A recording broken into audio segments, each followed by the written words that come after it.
Hi guys, my name's Doug. Welcome to my messy garage. Today we're going to continue working on the Harbor Freight style blasting cabinet. You can kind of see here it's not put back together yet, but I do want to continue on to the next modification. It's a simple one, it should be fairly quick to put together, and we'll do it before we finish reassembling the rest of the cabinet.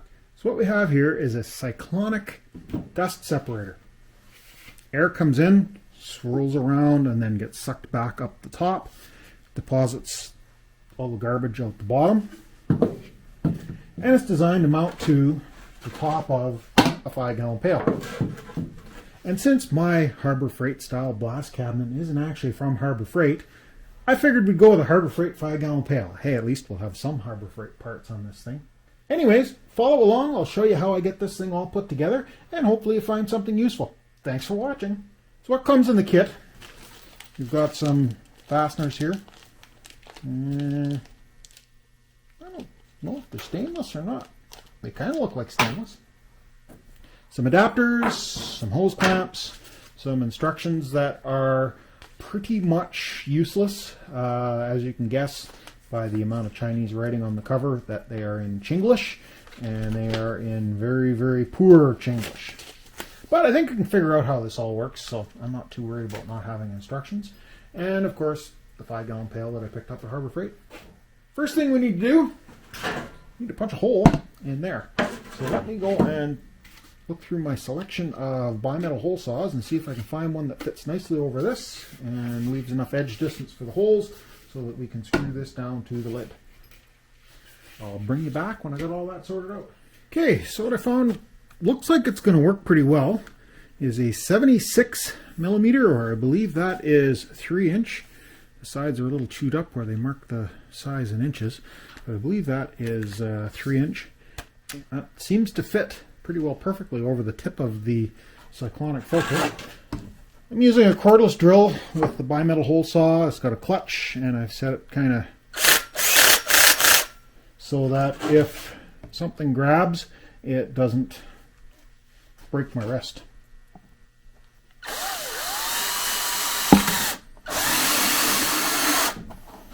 Now, freehand like this is not the ideal way to be using a bimetal hole saw, but given the hard time that it's having getting through plastic, I'm going to say my saw has probably cut a little bit too much aluminum. Either that or this is really hard plastic.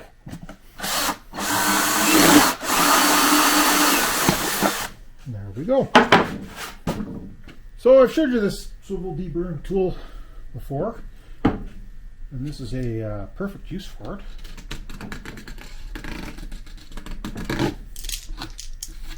That side clean, and that side's clean. Now let's try and put it with the dust cyclone. So there we are. That fits absolutely perfect on there, and that's what the finished product is going to look like.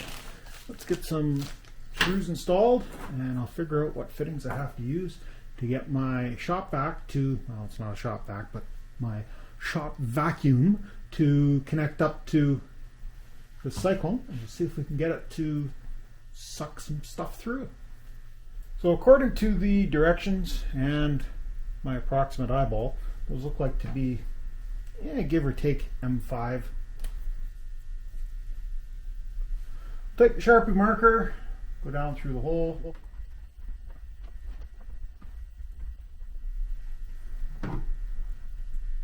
Those all marked.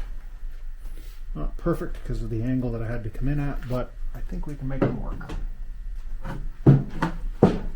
So I've redone the markers for the holes. This is where the tip lined up when I put it through the hole on the dust cyclone.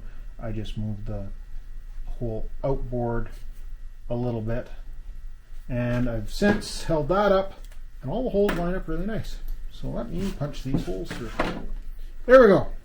I don't know how easy this label will come off. Probably not at all. Take our screw, washer,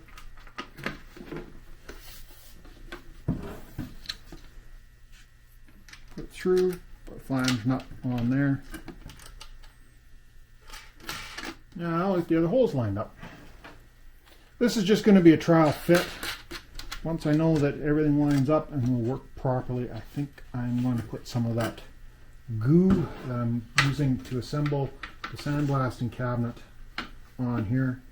Otherwise, the dust cyclone will just be sucking air around its base instead of pulling it out of the blasting cabinet.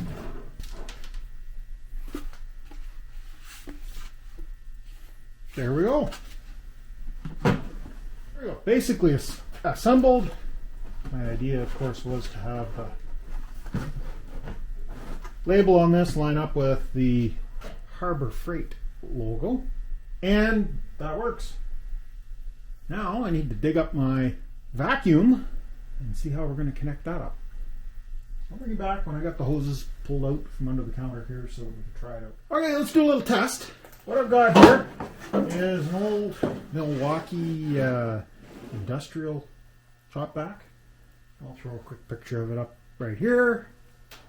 And I just emptied it. Hasn't been emptied in a while and definitely needed emptying. So we're going to be starting off with a fresh, cleaned shop vac. And I've got it turned on, so all I have to do is plug it in.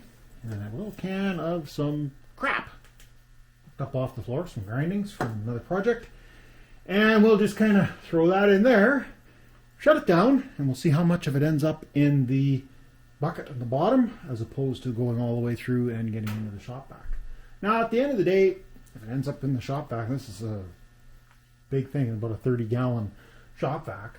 I don't think it's going to be that big of a deal. But if we could put most of the dust, the fine particulate, into this 5-gallon pail as opposed to plugging the filter up in the vacuum cleaner, I think that's a good idea. Prepare for some noise.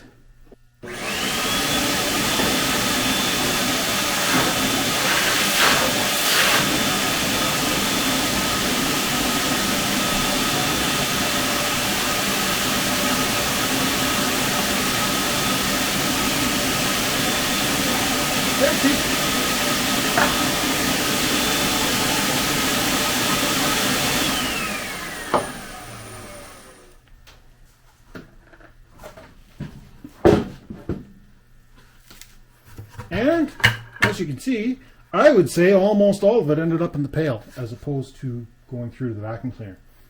I call that a success. Well, let me put some sealant on that and I'll bring it back when I'm done. So here's the bottom of the Cyclonic. Same sealant we were using when we were putting together the cabinet a couple of videos ago. And smear a little around here.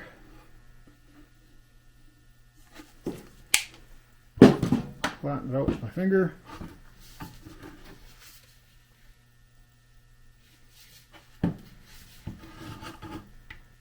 Now this stuff is kind of a rubber. Feels more like, oh, I don't know, almost like tire rubber when it's dried, rather than drying like a silicone. It leaves kind of a sticky residue behind. So this works quite well. Hopefully, once it's exposed to dust, it will continue to work well.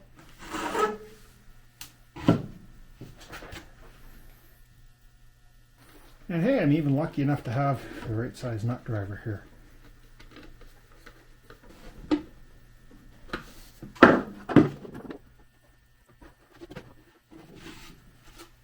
There we go.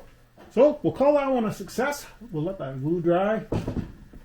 And hopefully in the next video I will have the cabinet back together again. That's going to be worked on this afternoon. I got the glue out, etc. And I'll try and figure out a way to mount this to the cabinet and also show you some more mods. Anyways, thanks a lot for watching. Please remember to like, subscribe, and comment. And we'll see you at the next one. On to the next mess. I hope you've enjoyed watching this video. If you have, please remember to like, subscribe, and comment. For more great content from Doug's Messy Garage, click on one of the videos that YouTube thinks you'll enjoy. Thanks for watching.